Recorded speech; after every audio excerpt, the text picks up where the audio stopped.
Olá, irmãos, a paz de nosso Senhor Jesus Cristo seja com todos, com a prezada Igreja do Senhor, com grande satisfação que mais uma vez o Senhor nos concede a graça e o privilégio de darmos início a uma nova série de estudo, que tem por título A Inevitável Consequência da Promoção da Apostasia do Silêncio. É uma mensagem, é um estudo bíblico do pastor Collie. É um material muito importante, muito bom, que nós iremos ler, explicar alguns textos para a prezada Igreja do Senhor. Eu convido a todos que acessem o nosso canal, para que esteja disponível, ali está disponível muitos vídeos, Vídeos importantes, esclarecedores, para o nosso tempo atual. Que o Senhor nos conceda graça e também que a todos sejam abençoados com esse material. Vamos orar nesse momento, pedir as bênçãos do nosso Pai Celestial, em Cristo Jesus. Senhor, nosso Deus, nosso Pai, graças te damos, Senhor, por tua bondade e por sua misericórdia. Conceda-nos, ó Senhor, tua bondade nesse momento, a compreensão e põe palavras nos meus lábios, Senhor, para que eu possa se expressar essa mensagem que venha despertar o teu povo, a esclarecer tua igreja, os sinceros e fiéis. Pai, rogo pela presença e direção do teu Santo Espírito, no nome santo de nosso Salvador Jesus. Amém.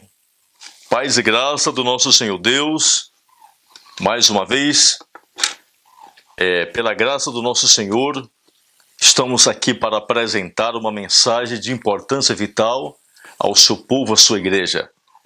Prezados irmãos e amigos, a nossa mensagem hoje é uma mensagem escrita pelo pastor Collie Stent.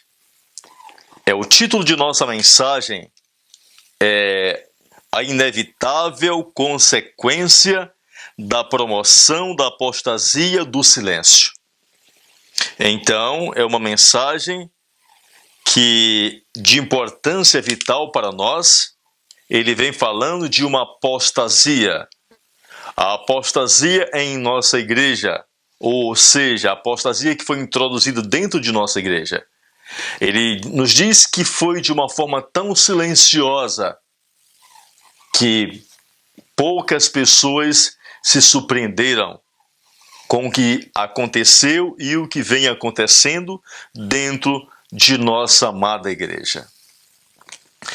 Nós iremos fazer a leitura desse capítulo importante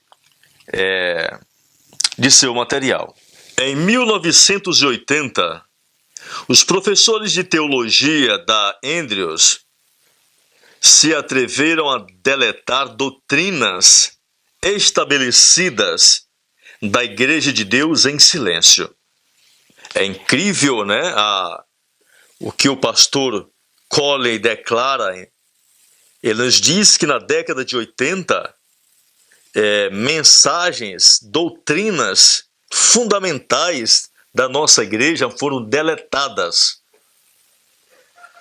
Doutrinas tais como a humanidade do Filho de Deus, que isso vem acontecendo desde a década de 50, a doutrina da expiação, do santuário celestial, do juízo de investigação e outras doutrinas fundamentais que foram deletadas. Nós sabemos muito bem o que significa algo que é deletado, que é excluído, eliminado, ele desaparece. E foi o que realmente aconteceu com essas doutrinas.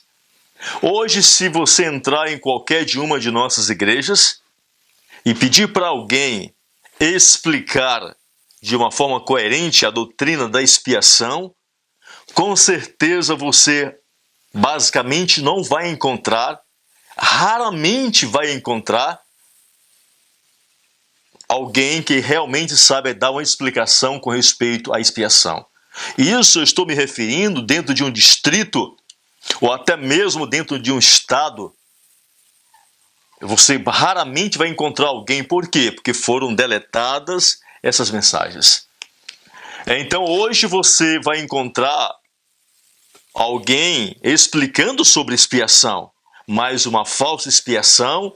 As pessoas nem mesmo sabem o que significa expiação.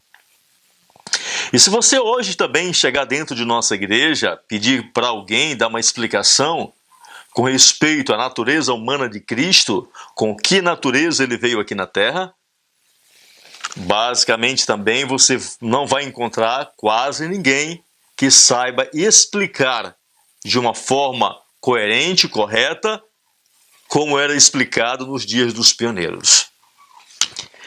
Eu vou reler o texto que ele diz assim: em 1980, os professores de teologia da Andrews se atreveram a deletar doutrinas estabelecidas da Igreja de Deus em silêncio, omitindo-as uma por uma, em seu esquema para alterar a fé e os padrões da Igreja de Deus. Esse não foi um assalto à nossa fé iniciado subitamente.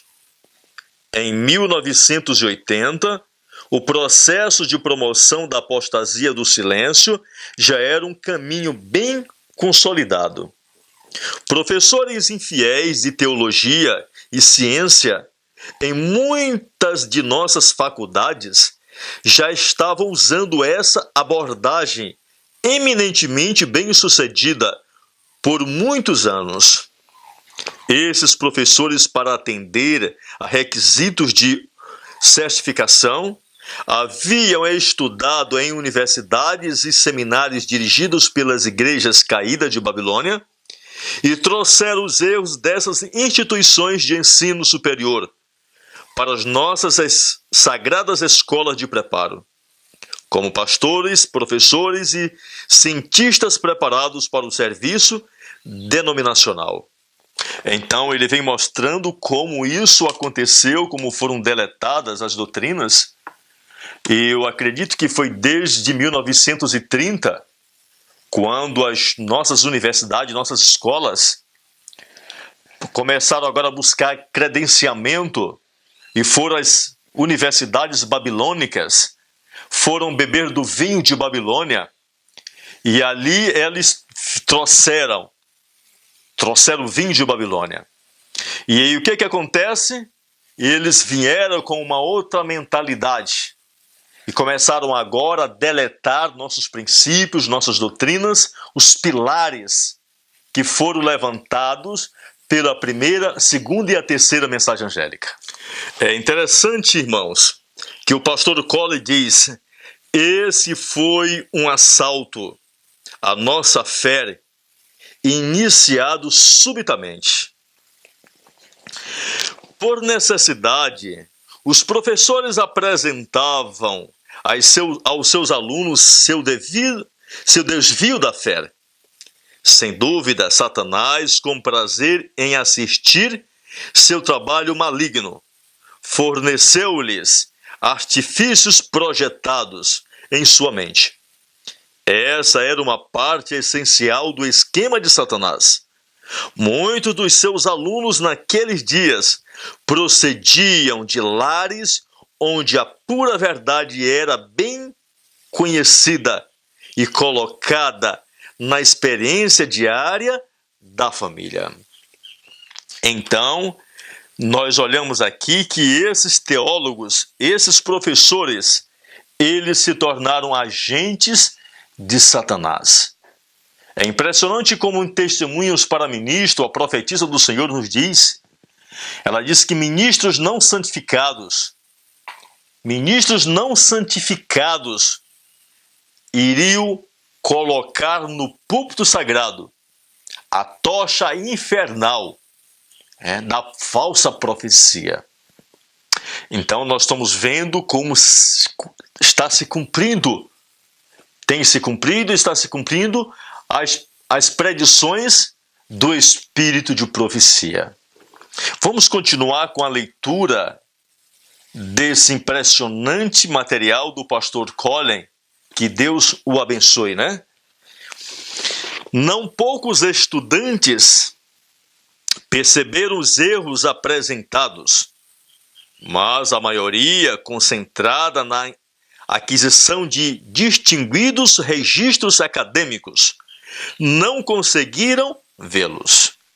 Ela diz que poucos conseguiram ver o que estava acontecendo, mas muitos, obcecados por um título acadêmico, com um título de doutor em teologia, não perceberam as artimanhas que o inimigo estava introduzindo dentro da igreja de Deus. E agora esses pastores, esses teólogos se tornaram chamarizes, ou seja, uma isca para enlaçar toda a igreja. Que nossas faculdades e universidades, na última metade do século XX, semearam sutil e intencionalmente o erro na mente de seus alunos. É um assunto com provas incontestáveis. É incrível. O pastor diz aqui que as nossas universidades semearam o erro nas mentes dos nossos alunos. Isso é incontestável. Irmãos, como é que se muda a mentalidade e a cultura de uma nação? Educação, leitura, livros. Através de escolas é que se muda a cultura, a mentalidade de uma nação. Aconteceu com a Alemanha nos dias de Lutero. E após a morte de Martinho Lutero, de Melanchthon, os jesuítas, eles mais uma vez mudaram a mentalidade da Alemanha protestante em uma Alemanha apostatada com uma mentalidade católica.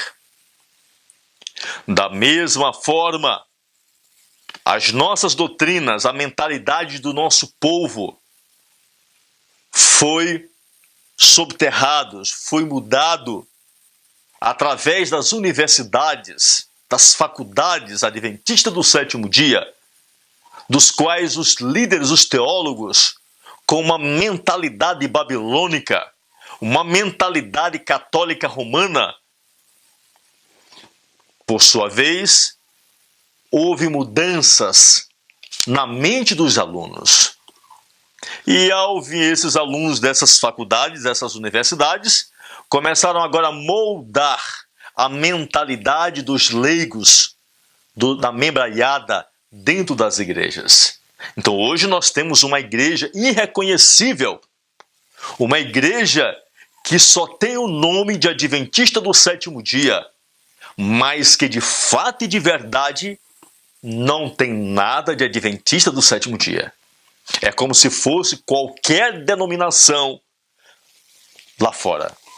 Uma das maiores ameaças às nossas instituições de ensino superior é vista nas falsas filosofias e teologias que podem ser inconscientemente absorvidas nas instituições mundanas por nossos futuros professores e depois trazidas como vinho de Babilônia às nossas escolas. Foi isso que aconteceu. Foram enviados pastores para beber do vinho de Babilônia nas escolas babilônicas, e eles trouxeram e deram para o povo de Deus. E o que o povo de Deus hoje está bebendo? O vinho de Babilônia. O povo, a igreja em si, está bebendo o erro. O povo hoje está embriagado. Embriagado com o vinho que vem lá das igrejas caídas. Ele diz: por essa ocasião de sua aposentadoria, o pastor Pearson publicou esse aviso tão necessário no último concílio anual realizado sob sua presidência. Continuemos agora, ele expressa o que o pastor Pearson publicou antes de sua morte.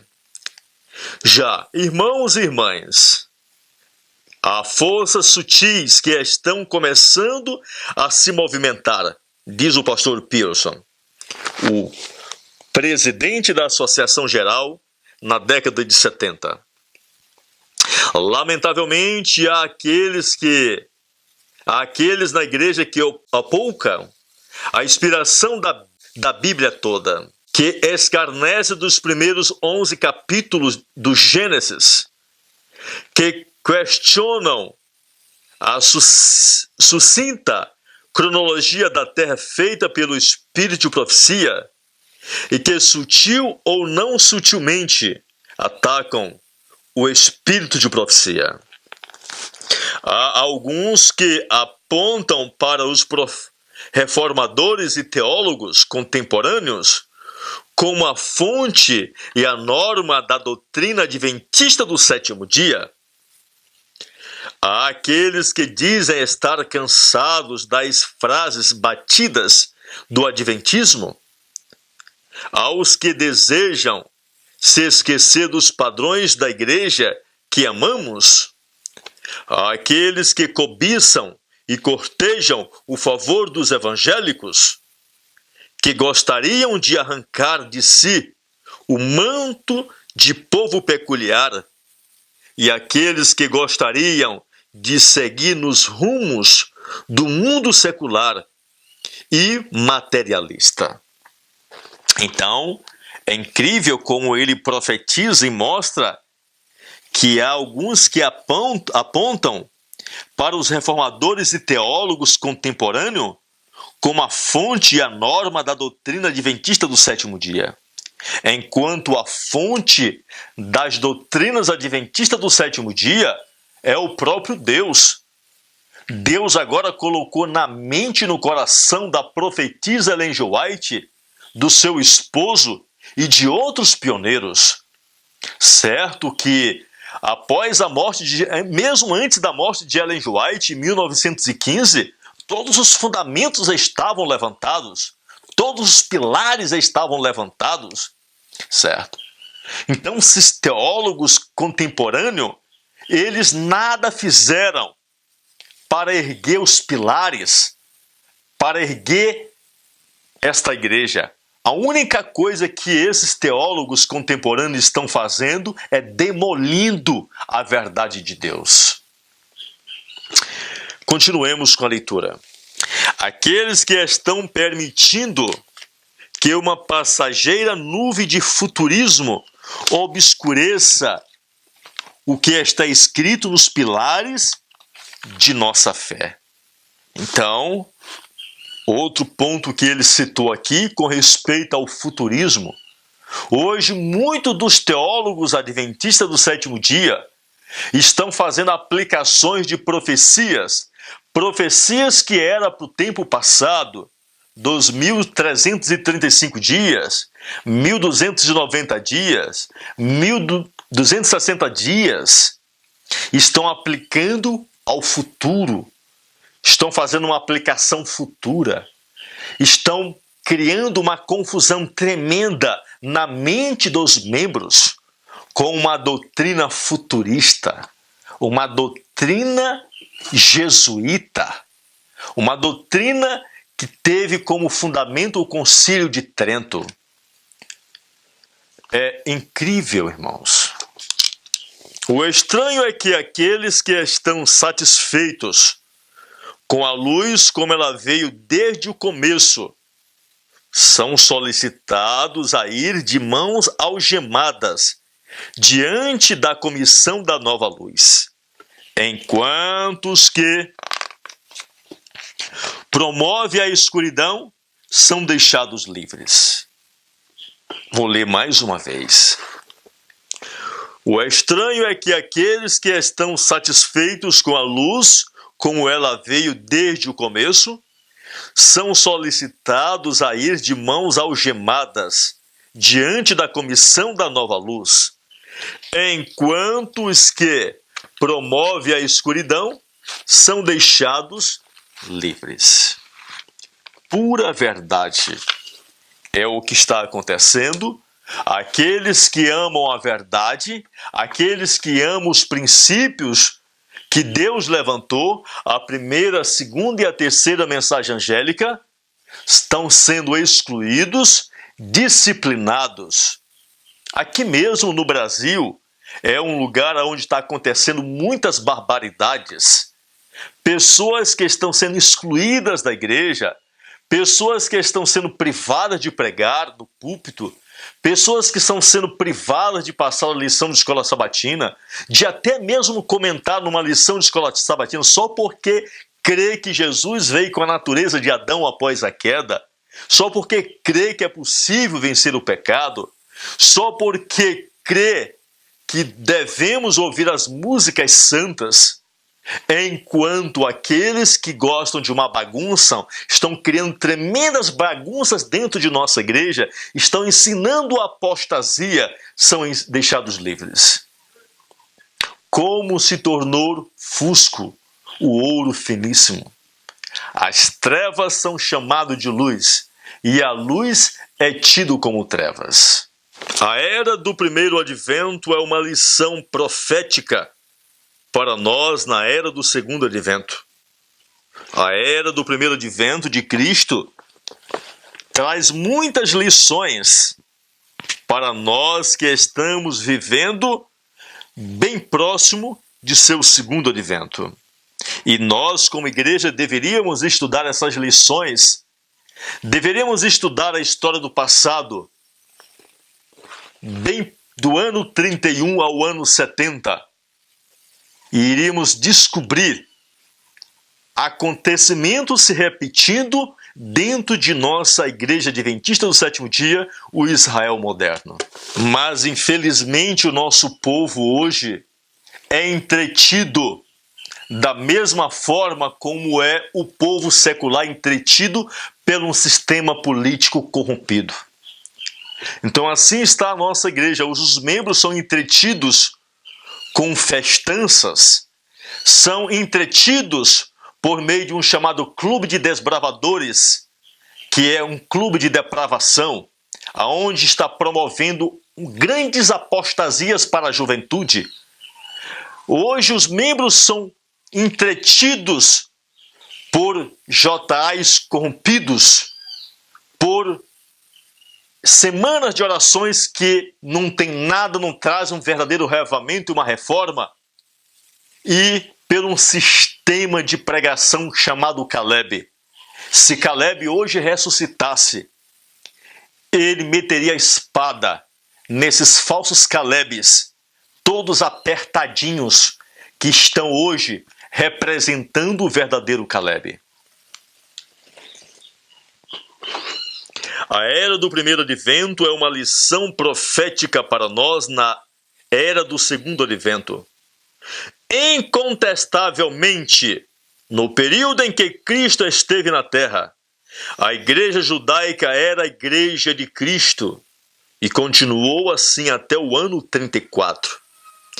3 anos e meio após o incomparável sacrifício de Cristo, nesse ano, a profecia dos 490 anos foi completada, e o tempo de prova da igreja judaica, como enviada especial da verdade de Cristo ao mundo, terminou, expirou. Então nós olhamos que aquela igreja, a igreja judaica, ela ainda era a igreja de Deus até o ano 34. E se nós formos observar, iremos ver que a liderança daquela igreja foi a principal causa da apostasia de todo aquele povo. O autor desse maravilhoso material, ele faz um comentário interessante agora com respeito à igreja judaica. E nós iremos ver esse paralelo, os acontecimentos se repetindo. Mas, neste momento, nós iremos fazer uma oração ao Senhor nosso Deus, agradecer por essa introdução desse material do pastor Collie Stange. É incrível as revelações que ele faz. Um pastor de renome como foi o pastor Collie, para mim, foi um dos maiores e é um dos maiores líderes de nossa igreja na atualidade. Pastor como Collie, pastor como o falecido pastor Herbert Douglas, um outro homem de Deus, pastor Larson e outros mais, né? Nesse momento, vamos orar ao nosso Deus, agradecer por toda a bondade. Eu digo aos prezados que se inscrevam em nosso canal, acesse esse canal, tem muito material. Nós aqui não estamos falando segundo a carne, mas falando segundo o Espírito. Estamos mostrando provas, documentos dentro da Bíblia, do Espírito de profecia e documentos de homens de Deus, dos quais foram chamados por Deus. Então, não olhe para o mensageiro, para o seu linguajar pobre, né?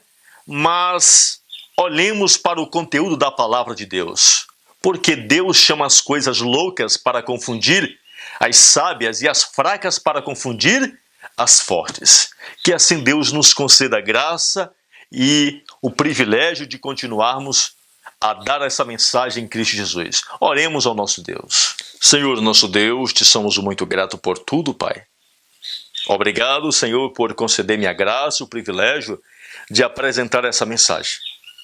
Abençoe teu povo, Senhor, tua igreja, para que venha a ser despertada, para que possa, Senhor Deus, as escamas cair dos olhos, para que possam sair debaixo de uma escravidão intelectual, escravidão